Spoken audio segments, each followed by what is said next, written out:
Magandang hapon Pilipinas, narito ang pinakahuling ulat mula sa Pag-asa. Ang severe tropical storm Opong ay muling naglandfall bandang alas 11:30 ng umaga sa Mansalay, Oriental, Mindoro. Taglay nito ang lakas ng hangin na 110 km per hour, bugso hanggang 150 km per hour. At kumikilos pa kanluran sa bilis na 20 km per hour. Nakataas naman sa signal number 3 sa Batangas, Marinduque, Romblon, Occidental at Oriental Mindoro at Calamian Islands.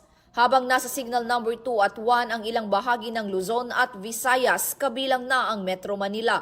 Asahan ang malalakas na ulan, matinding hangin at storm surge sa mga coastal areas. Lubhang mapanganib ang paglayag kaya pinapayuhan ang lahat na manatili sa ligtas na lugar at sumunod sa abiso ng mga lokal na otoridad.